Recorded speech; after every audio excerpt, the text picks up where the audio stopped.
또 내가 내게 이르노니 너는 베드로라.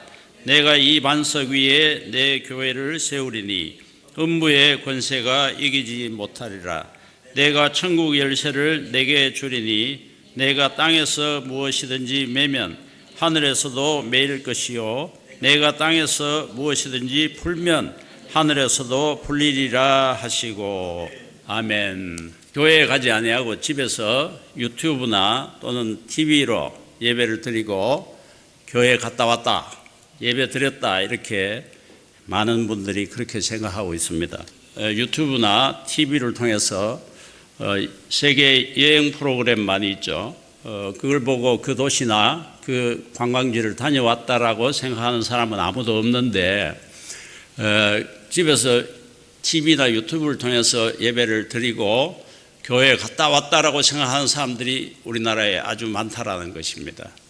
코로나 팬데믹 시절에 부득이 또 강제로 모이지 못하고 비대면 예배를 드리다가 보니 코로나 팬데믹이 다 끝났는데도 아직 집에서 아주 편하게 짧게 이렇게 예배를 드리고 교회 갔다 왔다 이렇게 생각하는 분이 많은데, 오늘 오전에 우리 담임 목사님이 말씀을 나눈 교회에 대해서 많은 말씀하셨는데, 제가 담임 목사님하고 서로 상의를 안 했는데 아마 성령님이 주시는 그 마음이 같은 것 같아요. 제가 이 참된교회에 와서 주일 오후 예배 설교를 가끔 하다 보니까 어떤 설교를 먼저 해야 될 것인가 생각하는 중에, 그리고 우리 다 알지만은 이 교회가 무엇인지, 우리가 소속된 이 모임이, 또 우리가 이 참된 교회의 성도로서 많은 분들이 이미 잘 알지만 한 번 더 상기하는 차원에서 해야 되겠다, 이렇게.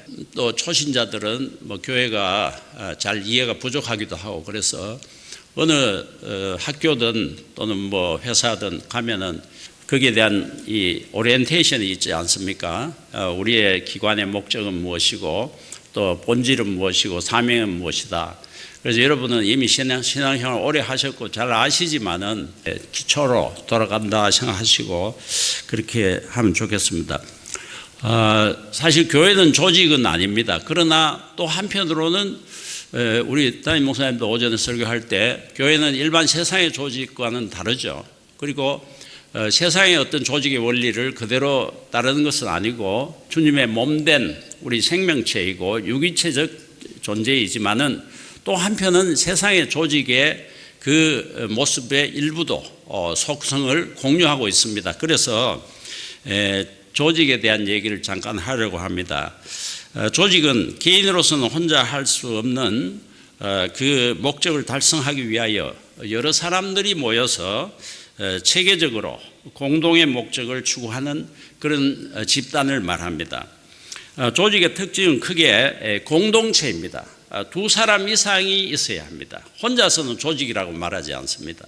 그리고 두 번째는 이 공동의 목표, 공동의 목적이 있어야 하죠. 그리고 체계적이어야 합니다. 그래서 어떤 시스템과 또 역할의 분담이 있어야 하고, 그리고 이 조직은 영속성이 있어야 합니다. 잠깐 한번 모이는 걸 가지고 조직이라 또는 단체라 하지 않습니다.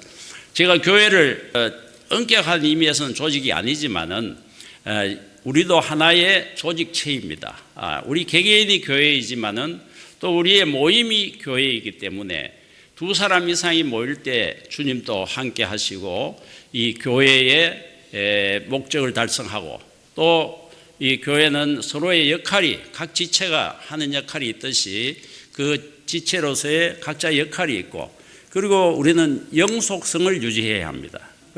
절대로 중단되지 않고 항구적인 집단체이다. 그래서 교회는 하나의 단체이고 조직이라는 관점에서 볼 때 우리 개개인은 하나의 멤버이죠. 구성원이죠.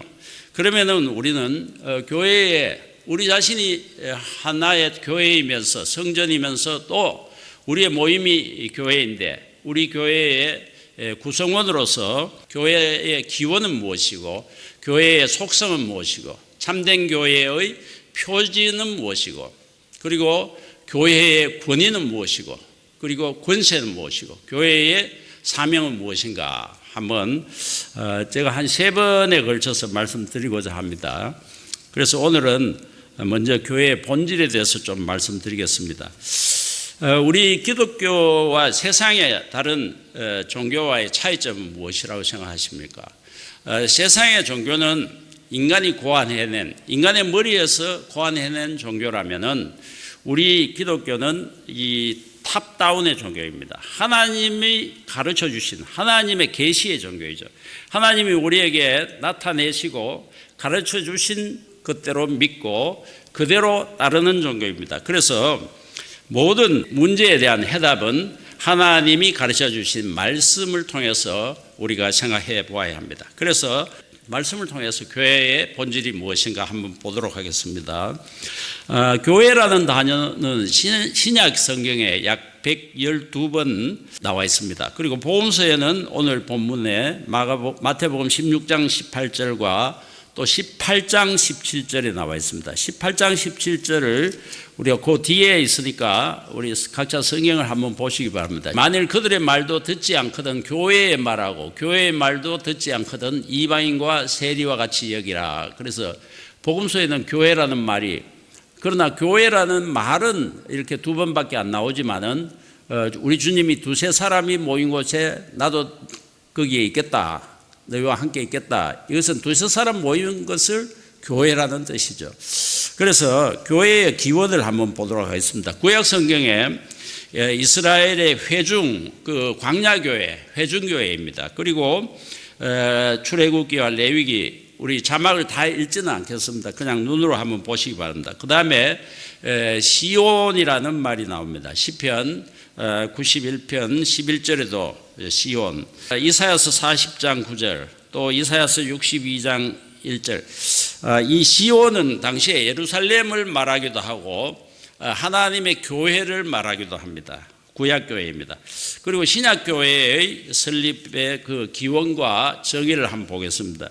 신약교회의 기원은 설립자는 예수 그리스도이십니다. 교회가 하나의 조직이라면 조직일 수 있는데 이것은 일반 세상의 조직과 다른 것은 신적인 기관이요 신적인 조직입니다. 디바인 오거나이제이션입니다. 하나님께서 창설하시고 하나님 대신 예수 그리스도께서 창설하신 신적인 기관이기 때문에 일반 세상의 조직과는 다르죠. 마태복음 16장 18절 오늘 본문이죠. 우리 다시 한번 읽어봅시다. 시작. 또 내가 내게 이르노니 너는 베드로라. 내가 이 반석 위에 내 교회를 세우리니 음부의 권세가 이기지 못하리라. 내가 이 반석 위에 내 교회를 세우리니. 여기서 이 반석은 무엇입니까? 이 반석은 그 앞에 16장 16절로 가보아야 합니다. 시몬 베드로가 대답하여 이르시되 같이요 주는 그리스도시요 살아계신 하나님의 아들이시니이다. 그렇습니다. 주는 그리스도시요 살아계신 하나님의 아들이라고 하는 이 베드로의 신앙 고백, 이것이 반석입니다. 캐톨릭은 이걸 오해해가지고 또는 뭐 자기들 그 아전 인수격을 해서 베드로라는 그 개인에게 하나님이 모든 권한을 주셨다, 주님이 권한을 주셨다, 교회의 수장이 교황이 되고 성경에도 없는 여러 가지 제도를 만들고 하죠. 그렇지 않습니다. 우리 주님께서 베드로 개인에게 위에 교회를 세운 것이 아니라 베드로가 고백한 그 신앙의 반석, 주는 그리스도시요 살아계신 하나님의 아들이라는 이 믿음 위에 내 교회를 세울 것이다. 그래서 음부의 권세, 어떤 악한 권세도 결코 이기지 못할 것이다 라는 그런 말씀입니다. 그래서 이 주님께서 이 반석 위에 교회를 세우신 이 교회의 본질에 대해서 주로 말씀드리겠습니다.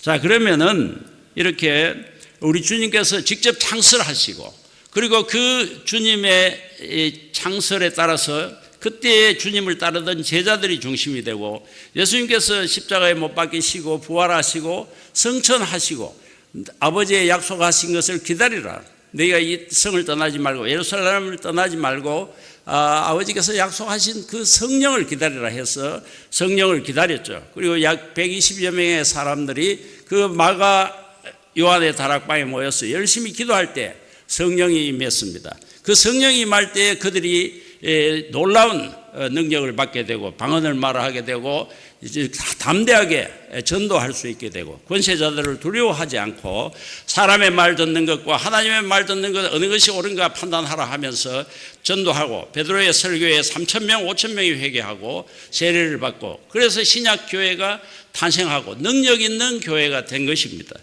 그래서 그 교회는 오늘 사도행전 2장 42절에서 47절 오늘 우리 낮에 낮예배 때 담임 목사님 설교하신 그 초대교회는 모여서 말씀을 나누고 떡을 떼고 서로 교제하고 거룩한 교제를 하고 기도하기를 힘쓰고 전혀 힘썼다. 다른 일보다는 거기에 열심히 임했다. 그렇게 할 때에 날마다 구원받는 사람을 더하게 하심으로 그 교회가 왕성하고 능력 있는 교회가 되었던 것입니다.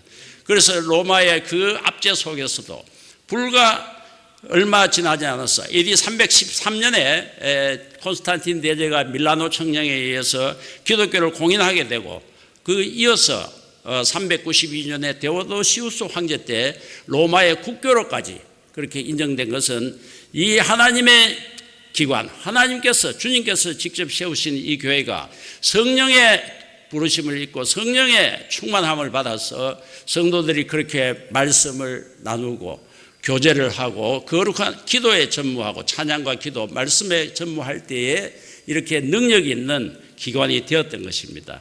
그러므로 초대교회와 같은 이 교회가 참으로 우리의 모델교회가 되어야 할 것입니다. 교회의 정의에 대해서 말씀드리겠습니다. 먼저 헬라어 에클레시아라는 말인데 이것은 에크카레오 즉 불러내어 모은다라는 뜻입니다. 이것은 많은 사람들 가운데서 불러내어 특별히 불러내어 모았다. 그리고 베드로서에 보면은 베드로후서에 보면은 전서죠. 너희를 어두운 데서 불러내어 그의 기이한 빛에 들어가게 하셨다. 그분의 아름다운 덕을 선전하게 선포하게 하려는 것이다. 그 말씀이 납니다. 우리는 어둠이었고 우리는 죽었던 상태가 죽을 수밖에 없는 존재가 아니고 이미 죽었던 그 존재가 다시 살아난 것입니다. 그래서 불러내어 모은다라는 뜻입니다. 그래서 교회는 하나님께서 많은 사람 중에 만민 중에서 특별히 택하여 불러 모음받은 사람들을 택합니다. 이 헬라어 원어적으로 보면 그렇습니다. 그리고 예수님의 말씀과 그의 제자들을 통한 교회의 정의는 그렇습니다. 오늘 본문에 있는 것처럼 예수님이 당신의 주위에 불러 모으신 제자들의 그룹은 새로운 하나님의 백성으로서의 교회의 토대가 된 것입니다. 그래서 내가 이 반석 위에 내 교회를 세우겠다. 그리고 누가복음 22장 29절에서 30절은 내 아버지께서 나라를 내게 맡기신 것 같이 나도 너희에게 맡겨서 너희로 내 나라에서 내 상에서 먹고 마시며 또는 보좌에 앉아 이스라엘 12지파를 다스리게 하려 하노라. 그래서 우리 주님께서 이렇게 교회를 세우시고 그 교회에 속한 우리 성도들을 이제 하늘의 권세를 하늘을 모든 백성들을 다스리는 권세를 주겠다라고 하셨습니다. 그래서 교회는 항상 주님이 세우시고 그리고 성령에 의해서 인도되어지고 능력이 주어져서 온 세계에 널리 그리스도의 복음을 선포하는 사명을 받은 기관입니다. 그래서 주님께서 마지막에 성천하시기 전에 말씀하셨죠. 그러므로 너희는 가서 모든 민족으로 제자를 삼아 아버지와 아들과 성령의 이름으로 세례를 주고 여기서 동사가 크게 4가지가 나옵니다. 너희는 가라. 그리고 제자를 삼으라. 그리고 세례를 베풀어라. 그리고 내가 너희에게 분반 모든 것을 가르쳐 지키게 하라. 볼지어다 내가 세상 끝날까지 너희와 항상 함께 있으리라. 그래서 이 교회에 주어진 가장 큰 사명은 가야 합니다. 우리가 세상 속으로 가야 합니다. 교회는 모이는 교회로 오늘 모였으면 이제 잠시 후에 우리가 흩어지는 교회로서 우리 각자가 세상에 자기의 처한 직장이나 학교나 가정이나 어떤 단체에 가는 것입니다. 우리가 하나의 교회로서 주님의 제자로서 이제 가서 모든 민족을 아버지의 제자로 주님의 제자로 삼아서 또 세례도 베풀고 가르쳐 지키게 해야 하는 우리의 사명을 받은 것입니다. 그리고 바울서 신서에 나타난 교회의 정의를 보겠습니다. 교회는 건물이 아니고 사람입니다. 그리스도 예수께서 이제 예수 안에서 거룩하여지고 성도라 부르심을 받은 자가 교회입니다. 고린도전서 1장 2절에 한번 보십시다. 같이 한번 읽어보겠습니다. 고린도에 있는 하나님의 교회 곧 그리스도 예수 안에서 거룩하여지고 성도라 부르심을 받은 자들과 또 각처에서 우리의 주 곧 그들과 우리의 주 되신 예수 그리스도의 이름을 부르는 모든 자들. 이 교회의 정의가 잘 나와 있어요. 하나님의 교회 곧 그리스도 예수 안에서 거룩하여지고 성도라 부르심을 받은 자들이 교회인 것입니다. 첫 번째. 그리고 또 우리의 주 되신 예수 그리스도의 이름을 부르는 모든 자들. 이 사람이 교회이다라는 것입니다. 그리고 바울서 신서에는 성령이 거하는 전, 하나님의 집, 성령의 전이라고 말합니다. 고린도전서 3장 16절은 너희는 너희가 하나님의 성전인 것과 하나님의 성령이 너희 안에 계시는 것을 알지 못하느냐. 그 외에도 그리스도의 몸이라고 말씀합니다. 로마서 12장 5절에 너희는 우리 많은 사람이 그리스도 안에서 한 몸이 되어 서로 지체가 되었다. 그리고 고린도전서 12장 27절은 너희는 그리스도의 몸이요 지체의 각 부분이라고 말합니다. 에베소서 1장 22절 23절은 만물을 그의 발 아래 복종하게 하시고 그를 만물 위에 교회의 머리로 삼으셨다. 교회는 그의 몸이다. 그는 누굽니까? 예수 그리스도를 말씀하죠. 예수님의 몸이니 만물 안에서 만물을 충만케 하시는 이의 충만이고 골로새서 1장 18절도 그는 몸인 교회의 머리시다라고 말합니다. 그렇습니다. 교회는 교회의 머리는 그리스도이십니다. 그리스도는 교회의 머리가 되십니다. 그리고 우리는 그 몸된 교회의 지체가 되는 것입니다. 그러므로 교회는 지금도 살아계시고 만물을 다스리시는 우리 주님에 의해서 인도되고 주님의 인격과 결합하여 주님이 머리이시고 우리가 지체니까 주님과 분리할 수 없는 한 몸인 것입니다. 한 사람으로 말하면 한 사람인 것입니다. 그래서 우리 각자는 각자 개개의 개성을 가지면서 동시에 한 통일된 이 그리스도의 몸으로서의 그 유기적인 존재인 것입니다. 그래서 우리 이 통일체는 그리스도의 장성한 분량이 충만한 데까지 자라는 것을 목표로 갑니다. 에베소서 4장 13절 우리가 다 하나님의 아들을 믿는 것과 아는 일에 하나가 되어 온전한 사람을 이루어 그리스도의 장성한, 같이 읽어볼까요? 그리스도의 장성한 분량이 충만한 데까지 이르리니. 그렇습니다. 교회는 우리 예수님께서 창설하시고 신적인 권위를 가지고 설립하시고 그리고 성령에 의해서 인도되고 그리스도의 몸으로서 한 지체로서 그 동시에 또 장차 종말의 완성을 지향하여 가는 공동체, 희망의 공동체, 사명의 공동체, 비전 공동체인 것을 믿으시기 바랍니다. 그리고 요한복음에 나타난 교회의 정의를 보겠습니다. 보면은 요한복음은 특히 그리스도와의 교회의 이 교제를 강조하고 포도나무와 그 가지의 비유를 써서 말합니다. 나는 참 포도나무요 내 아버지는 농부라 그렇게 말합니다. 그리고 4절, 5절, 6절, 7절 보면은 다 읽지는 않겠습니다. 내 안에 거하라 나도 너희 안에 거하리라. 그리고 포도나무와 가지가 서로 붙어 있지 않으면은 그 가지는 열매를 맺을 수 없다라고 말하죠. 그리고 내가 그 안에 거하고 그가 내 안에, 내가 그 안에 거하면은 열매를 많이 맺나니. 그리고 너희가 내 안에 거하고 내 말이 너희 안에 거하면 무엇이든지 원하는 대로 구하라. 그리하면 이루리라. 우리 정 목사님 이미 이 본문을 가지고 또 설교도 해주셨습니다. 우리의 기도가 응답되지 않는 이유는 우리가 주님 안에 거하지 않기 때문이고 주님이 내 안에 계시지 않기 때문입니다. 내 안에 나의 자아와 나의 주도권이 너무나 강해서 성령님이 내 안에 계실 수가 없기 때문에, 주님이 좌정할 수가 없기 때문에 그러한 사람의 기도를 어떻게 주님이 들으시겠습니까? 9절에 아버지께서 나를 사랑하신 것 같이 나도 너희를 사랑하였으니 나의 사랑 안에 거하라. 내가 아버지의 계명을 지켜 그의 사랑 안에 거한 것 같이 너희도 내 계명을 지키면 내 사랑 안에 거하리라. 그렇습니다. 그리스도는 참 포도나무시고 우리 그리스도인들은 그 참 포도나무에 붙어있는 가지인 것입니다.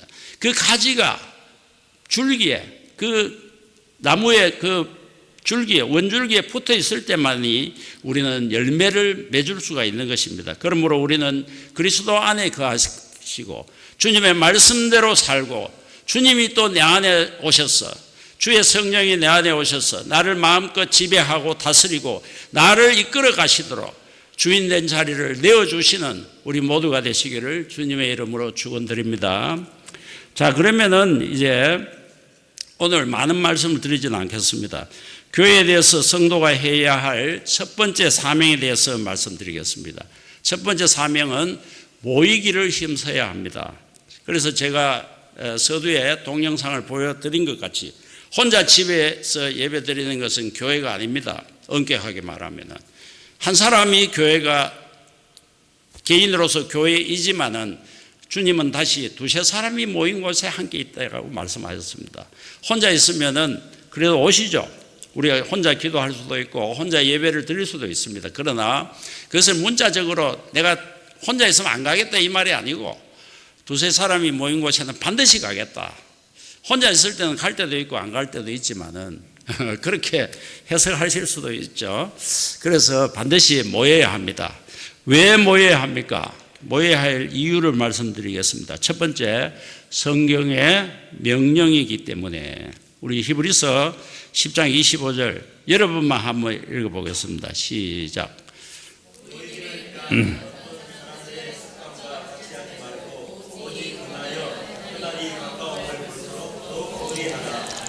네, 그렇습니다. 오직 권하여.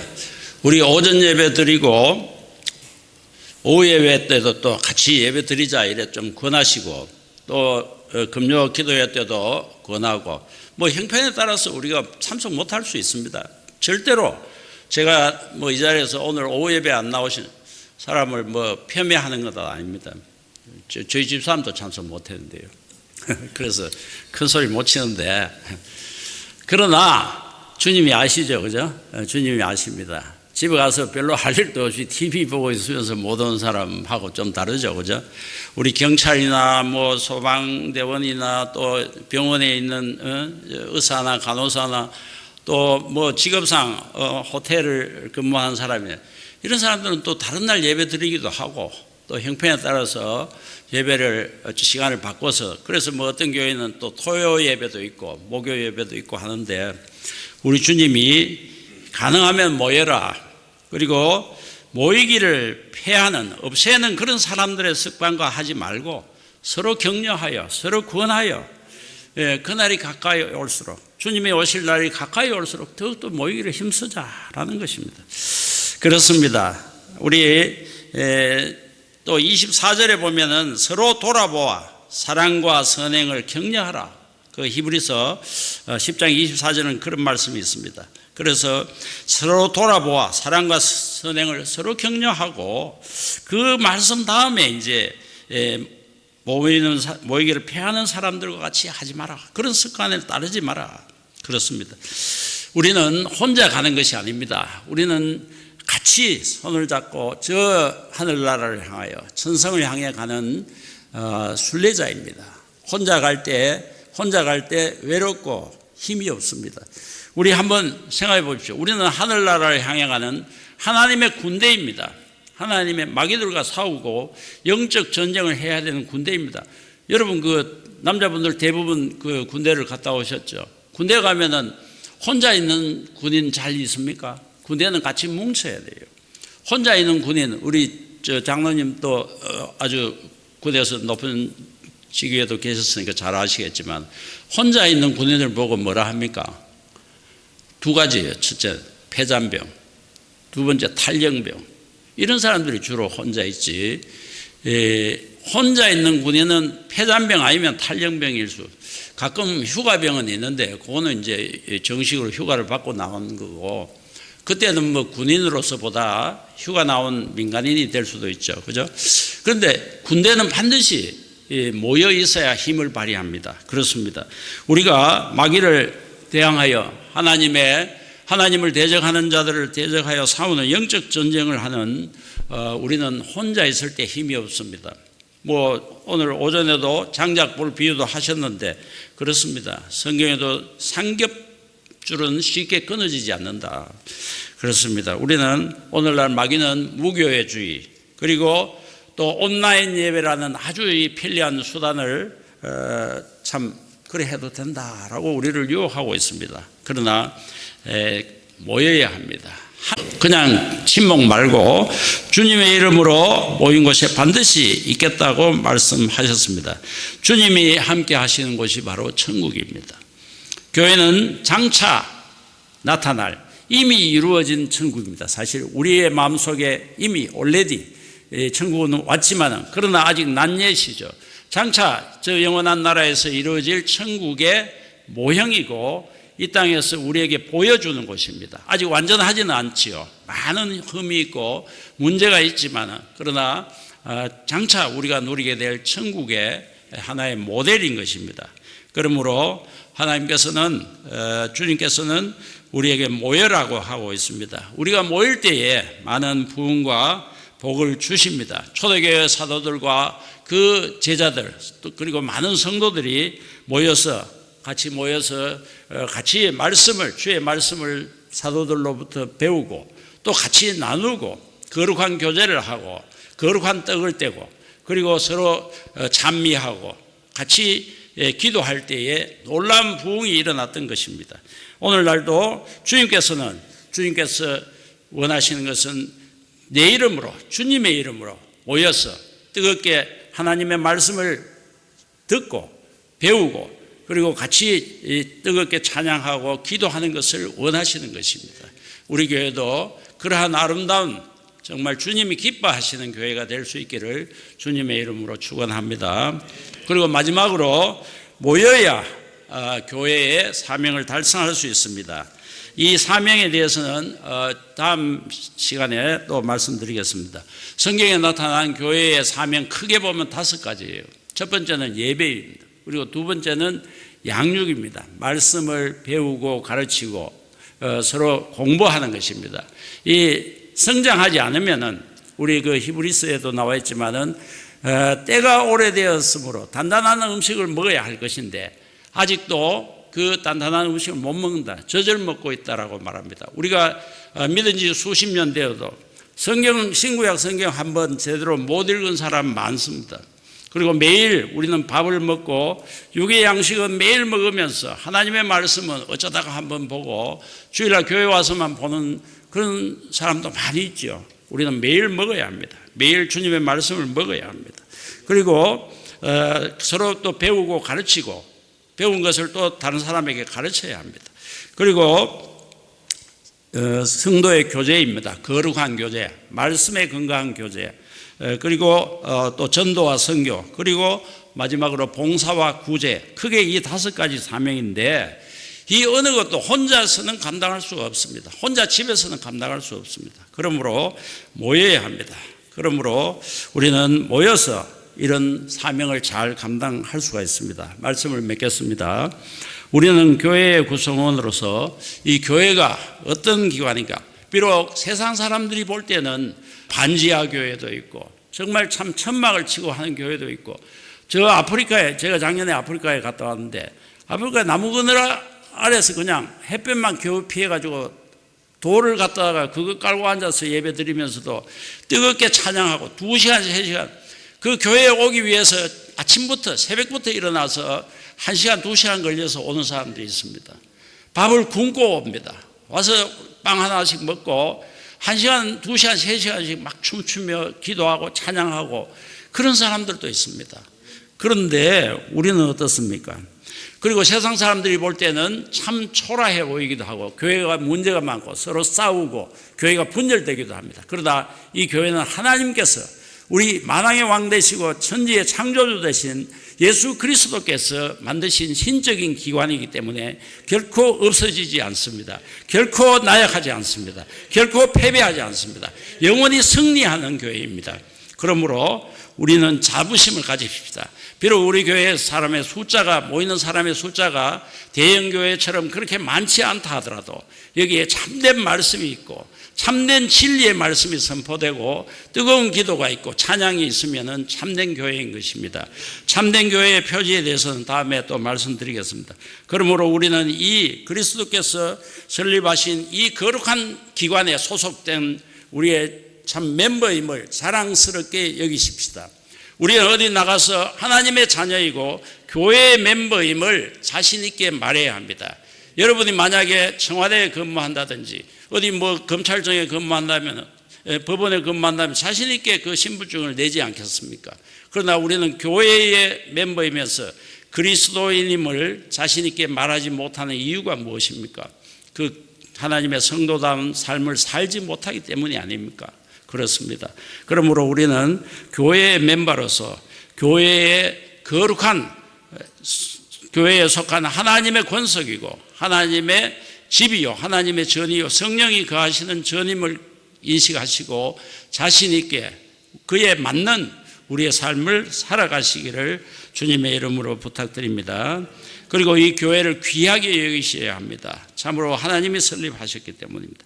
마지막으로 우리는 모이기를 힘씁시다. 그리하여서 천국을 향하여 가는 이 순례의 길에 같이 손잡고 서로 권하여 격려하고 사랑과 선행을 격려하고 서로 돌아보고 서로 위해서 기도해 주는 이 아름다운 교회, 이 교회를 통해서 주님께서 준비하신 하나님이 예비하신 그 복을 마음껏 받아 누리면서 정말 행복하고 참된 인생의 즐거움을 맛보는 우리 모두가 되시기를 주님의 이름으로 축원드립니다.